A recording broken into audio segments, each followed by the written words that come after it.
Hello and a warm welcome back to my channel once again. In case it's your first time, I am your host Grace RSM, and this channel here is all about that diaspora life. I bring you content on the Kenyan community out here in the diaspora, from lifestyle, events, trends, whatever's trending out here. I do try and cover it on this channel. So in case you haven't subscribed, please do so and hit that notification button. You will be alerted every time I post a new video. Now, before I jump to today's episode, I would first of all like to take this opportunity to thank you who's been watching my videos, who's been following me on the socials, who's been giving me all that positive feedback and just supporting me on my YouTube growth. I really appreciate you, and I'd like to take this opportunity to specifically thank you for walking this journey with me. Now, on to today's episode. I recently had a chance to sit down and interview a gentleman who's done so much himself in highlighting the diaspora and the achievements of the Kenyans living in the diaspora. You probably already know who I'm talking about, and the show I'm talking about is none other than Daring Abroad. And the gentleman is the CEO of Chams Media, the man himself, Alex Chamwada. Hi, Alex.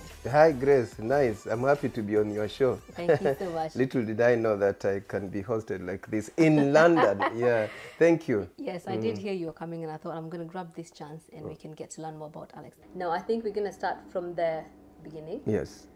People see you on Daring Abroad, but we don't really know much about you other than you're a presenter, you host the show. Can you just tell us a bit more about Alex? I'm a father. I'm a husband. I'm married to Caroline. We have 3 children. I was born in Vihiga County. I'm a village boy. Went to primary school in the village, second school village. That's Mumias University. At that time, I would say village because more universities are also remote. That's where I went. I've studied information sciences at university level. That's more university. And then I did a postgraduate diploma in mass communication at KIMC. Okay. My first job was in the publishing. You see, people would not know book publishing industry. Wow. Yeah, so I did volunteering for KBC, and then at some moment after undertaking my postgraduate diploma, then I joined KBC temporarily as a reporter. Okay. But when Citizen TV, I would say Royal Media Services then, because they began with Radio Citizen, I was their first radio reporter. Wow. They had presenters, I mean, but when it comes to reporters, I was their first professional reporter. On April Fool's Day, 1999, that's when I joined Radio Citizen. During that time, I got an opportunity to go to the US for an exchange program with the Voice of America. That's when the seed of the international Alex, you see, was planted. And of course, later on, joined KTN, then back to Citizen. I resigned and formed my company called Chams Media. It's a long story. Tell us about how Daring Abroad came by. At what point did you decide this is what I want to do, and what drove you to it? I grew as a reporter on Kenyan media. Let me begin with the Citizen, where I became a celebrity. You know, I became a known reporter, and of course, when you grow, then you begin doing the so-called top story. And in Kenya, what is likely to be the top story? Politics. Then I joined KTN. So at KTN again, I was so hardworking. I was even doing stories for CNN because KTN was an affiliate to CNN. At some point, I was called to go to Atlanta, Georgia. Then I also went back to Citizen, and remember at Citizen, one of my milestones, key stories, was the coverage of the US elections, the 2008 elections that brought in President Obama. That was quite emotive or emotional, what's the word? It connected with Kenyans so well. Later, you remember the Hague story. I was the face of covering Hague story, so I became international. But remember, while I'm doing all this, I'm exposed to the diaspora. So I'm a diasporian already at that point. So you see, even go back to even going to the US for exchange program. So I can say I'm a diasporian. You know, so I've lived in the diaspora. So I interacted with Kenyans quite a lot. I could see stories in the diaspora that my colleagues maybe in Kenya wouldn't see, because they are tied to what we call the normal story, yes, chasing that politician. Yes. But my mind now and my exposure is so big not to just see the Kenyan angle. Even when I was covering The Hague, I would find myself in a Kenyan restaurant or a restaurant owned by a Kenyan, and I'm like, this is a story. But let me tell you the challenge, Grace. When you're struggling now, you are seeing that as a story, and during your free time, you want to record it and go air it. Many of the editors back home don't see it as a story. They want the top story from Hague, who has been named. So it's the politics that sells. So that story kept struggling, yet I wanted to tell the diaspora story. So, but eventually, I reached a point when I said I've had enough. I think after having done over 20 years of reporting, I said I want to run my own story. So I quit and formed my own company called Cham's Media. Okay. So I wanted now to create my own content, still be on air, but I be my own, have my own stories. Yeah. When I started forming my own company, that vision of telling the international story, and to be more specific, stories about Kenyans living and working abroad was still in me. I just believed I should continue telling this story. Yes. That's how I began. So I looked for a name. I didn't begin this name myself. You'll be shocked who gave me this name. It's a friend working for Parliament, National Assembly. Okay. He's called, I'll always honor him, he's called Kip Kemoy Arab Kirui. He was a clerk then, a clerk. So we used to be friends, going out together. So I told him I have this idea, what do I name it? Myself, I wanted to name it Extra Mile. He told me it's technical, Extra Mile, so what? I wanted to call it Living Abroad, not so catchy. Then he said, let me think about it. He thought for about just 1 minute and he said, call it Daring Abroad. And I said, yes, Imedonjo. You see, so so this name was, that's how it came. And we started, producing content. It wasn't easy. When I quit, then it meant I'm out there myself. Yes. Let me tell you, I didn't have a camera. I didn't have resources. I was working from home, a dining table, my house. Unatumia meza and then familia wanakuambia songa tunataka kukula. Yeah, kando kidogo. I only left the newsroom with my brain, networks, yes, a phone, and a laptop. That's where I began. It's a long story, but I kept developing until I acquired my first camera. And then that time I struggled to let media know I can give them content. They were not seeing my ideas. And I'll say it, I walked into Nation Media Group, NTV, in 2015. Mm-hmm. The team that looked at my content said, it's good, you're a good producer, it's good, you are known, but there's no commercial value. How will we pay it? Mm. So it shrank there. My former station, and it's not that I'm talking badly, it's factual, it's true. My own station then where I'd quit Citizen, again, not easy. We can only employ you, but it's not easy to get your content as an independent we put on there. And even if they took, I can assure you, payment is never that would really sustain you. You have to be smart. And I wouldn't advise anybody to just quit and be like Chamwada. Quit when you really know what you want. Do you have the networks? But I believed in it.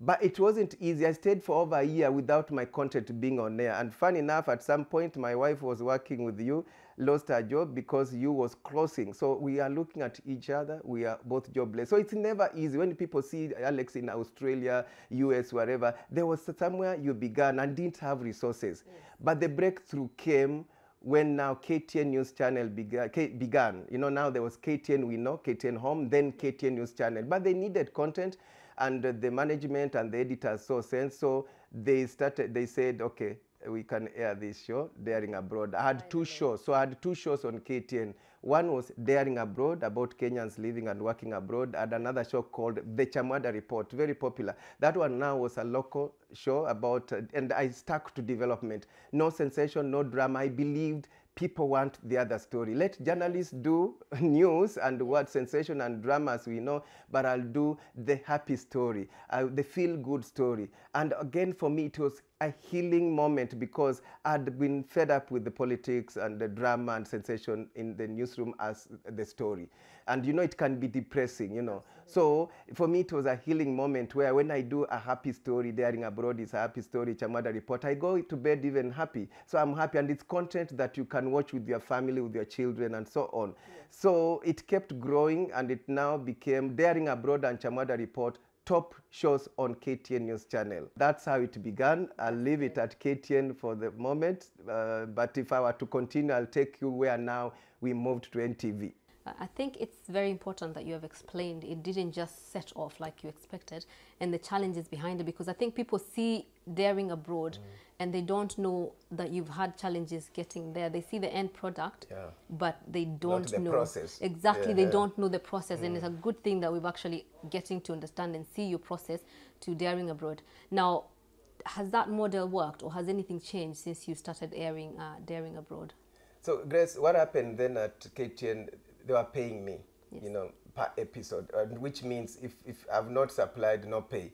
Contrary to what people would imagine, because they are seeing me all over the world, they would think I'm being paid a salary or they're catering for all my travel. No, it's myself to arrange how I'll travel. It's just to wait for the pay per episode. Okay. If I fell sick or the content was bad, and I supplied only once in a month, that's what I'll be paid for. It's like nyanya, kuuza nyanya. Kama ilikuwa moja, una hiyo moja tu. Yes. Kama ni magunia 10, ni magunia 10. But remember, it's only 4 episodes in a month. So because it's a weekly show, so it was running on KTN News Channel. But the good thing now worked for me, I had a lot of goodwill, and I would thank KTN. Yes, it was a good beginning because then it exposed me it was like now it's KTN making people know I have a show called Daring Abroad. Yes, it's produced by my company, Champs Media, by my crew. The travel, the cost is all on me. But where is it airing? KTN. So that's publicity, that's marketing. So that was a good backgrounder to it. I thank KTN and the Standard Media Group for that. Right. So they also gave me the leeway that I can have people to support as long as it's not direct advertising. For example, Kenya Airways then came in handy that Champs Media, not KTN, Champs Media, me and Kenya Airways, we had an arrangement where they would give us tickets to where they fly. Then what do they gain? A story or two or a mention. So the pay I would get from KTN, then coupled with barter trades, made the show grow and we sustained. But then you run into some challenges then when you are being paid. So there are times then some editors, some people would think this is marketing. That model means the editors, the station still have control over my content. They can decide it's running or not. You see. Secondly, the arrangement was any commercial money coming in, I would not get a penny. It all goes to the station because they say they pay you. So I was limited there in terms of editorial control and commercial control. So I decided to change the model. So then we had a new partner. This is NTV, who came in and embraced this new model where I would rather pay them so that I own the time, and the airtime increased. On KTN we had 10 minutes. But then this show became 24 minutes when we moved it to NTV from September 2020. So on the NTV model, we pay for that airtime. So which means now we have the editorial control. They wouldn't remove a full stop or a comma. That's brilliant. So then there's so much that I'm able to do through content integration and so on. So there are many ways then I'm able to recoup my costs. Yes. Because I have a control over the commercial aspect of it and the editorial aspect of it. But I'm happy because it's more sustainable for me, in my view, as long as I'm able to match my cost and the revenue coming in. And I can't complain because even the profile of the show has really gone higher because we made it richer. The model has what we have the Daring Abroad, where we have stories from abroad, yes, but we blend with stories from Kenya. So while I'm in London, Sahi, Grace, that Kenyans would want to know through me, how's the Nairobi Expressway doing? So in one of the 2 episodes, I can stand in London and say, we now take a short break, but when we come back, we'll take you to our home country, Kenya, to tell you about how the Nairobi Expressway is coming along and what will be the impact of this expressway. Because as a diasporan here in London, you are also keen to know how will it change our life back home. So it's made the show quite popular. We even talk about the tourism opportunities or the tourist attractions which you can go to, Grace, when you get holiday to go to Kenya. And people call me. Daring Abroad now is among the top shows in Kenya. They rate every month. So for example, in October, we were ranked number 3 after Churchill, Nation Jioni. So Daring Abroad came number 3. Yes, that's which means we are beating even other programs. So it's popular, and that's a milestone, that the show. So that's the new model, and we're happy it's working for us. Okay, so I take it that's what allows you to do YouTube and put your content on YouTube. Yeah, so the model is once it airs on NTV, the YouTube platform is ours. They don't upload. We upload on our YouTube channel. But in social media, we support each other. So there are promos that run, and they may tweet about it, put on Facebook. Have a digital team also that does that. Or the YouTube version, you'll find it on Chams Media YouTube channel. We've called it Chams Media TV, but it's a YouTube channel. It's free. One can subscribe to this. So all our stories are on the YouTube channel. And also YouTube earns us some revenue. There is the revenue from YouTube itself, but then the YouTube, you don't just have Daring Abroad. We have lots and lots of other content. There are people who just walk into our office and say, your YouTube channel is good. Can we do a 5-minute story about whatever I'm doing, a property or whatever, and air on YouTube? And we agree on a price. They pay us. It could be even just a one-day shoot. So there are features, there are documentaries, standalone running on YouTube. But Grace, you may not have asked me about this, but we don't just do Daring Abroad. So Chams Media is a content creation company. So Daring Abroad is just one of our products, I can say. But we are now the documentary experts in Kenya. I mean, go ask around. What works for me very well is that the content somehow has a certain theme or a feel good and development, because development, Daring Abroad is still development. So it blends very well. It would probably have not worked well if I'm all over. Then on this station, it's investigative content. On this station, Daring Abroad. On that station, football. I mean, no, it's like there's a thread in my content that blends well on our viewers, whether on KTN, Citizen, or on YouTube. So we get revenue from, so that has helped us to diversify our sources of income. But the challenges have been many. We've navigated through. Chams Adventures. There's a lot of people in the diaspora that, see, I'm reminding you now, that come to Kenya and would probably want to go on a safari or just do a bit of adventure. Could you tell us a bit more about that? Yeah, that was another brilliant idea that came from my team, because we travel, so we are known for adventure. So we felt, let people see, let people share the adventure through us. The original idea was that, for example, Alex Chamwada, I'm going to film in Turkana for a week. You can come along with us and share that journey with us. But then it turned into a tour company. So yes, it's a sister company to Chams Media. So the mother company is Chams Media. We formed Chams Adventures. So Chams Adventures, they run I'm the CEO of Chams Media, but there's another director running Chams Adventures. And they run their own thing, but we blend. For example, we may be going to Mara, and they tag along with us, and they get people who would want to come with us. So the idea is to travel with us. But even if you are not traveling with us, it runs independently as a tour company now. So people are booking from us. We've got even bookings from the US, the UK, through us. And you see, it's believable, because what they will be sharing and telling you is something that probably we ourselves have experienced. So we are talking from experience, and we know it.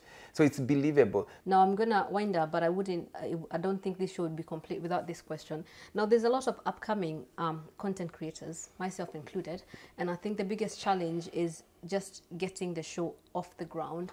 What advice would you give them? Because you've already done it and you're now up there.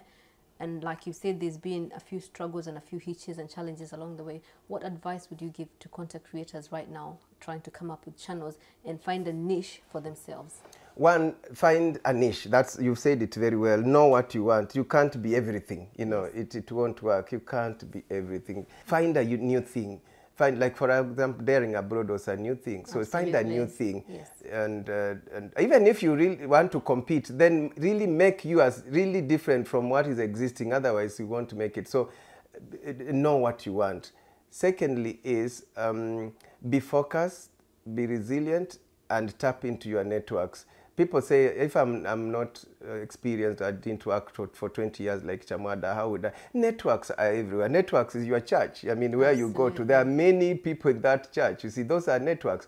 And publish yourself. Don't wait to be on TV like Alex Chamwada. We have TikTok, we have YouTube, we have LinkedIn. There are people who post they've specialized on doing stories probably just about dogs and nothing else. How to rear dogs, where to get the best dog. I mean, and imagine, yes, and it works. And people know, oh yeah, let me go into that content of so-and-so who does content on dogs. So it may sound small, but I'm using it as an example. Then consistency. You don't do it once and think you'll succeed. Yes. If you've established a YouTube then channel, then make it consistent. Post almost, consistently. If you can begin once in a week, that's fine. But if you grow to once every day, perfect. Then don't be too sophisticated in the first place. Yes. Keep it simple. Even a phone nowadays, a good phone is good Yeah. enough to do good videos or Yes. good photos, whatever. A phone may just be good enough, or a GoPro. These cameras you walk around, just Wodemaya, who is doing so well, just uses simple things like GoPros and so on.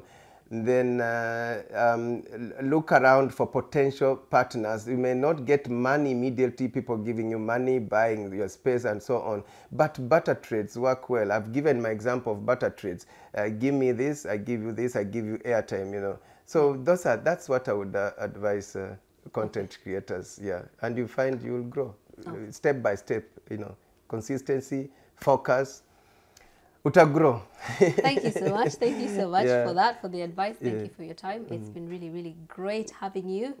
And just to learn your story. Yeah, I've watched your content too. Thank you Yeah, so much. I know you are. I'm the hunted now. You are the whatever, but one day maybe I'll do your story also. Oh, absolutely. That would be brilliant. That would be brilliant. You are doing great. That's how it begins. Thank you for the support. It really means a lot. It was really nice having you. Thank you for sparing the time to let the viewers know you better and giving us your side of the story. We've really enjoyed this. Thank you so much. The pleasure is all mine, Grace. It was a pleasure meeting you too. Thank you so much. So that's all for today's show. Thank you so much for joining me. I hope you've enjoyed the conversation. I hope you've learned something. If you're a content creator or if you've got an idea, keep working on it. Don't give up on it. And you never know, you could be the next big thing. So thank you so much for joining me. On the next episode, I am going to be talking about one of the many ways in which you could acquire a visa to the UK. I'm going to be addressing particularly the health and care visas. So join me for the next episode. I am going to have with me a recruitment consultant who specializes on this kind of visas. And you never know, you could benefit from that information, or a friend of yours could benefit from that information. So don't forget to subscribe in case you haven't, and hit that notification button. But for today, peace out.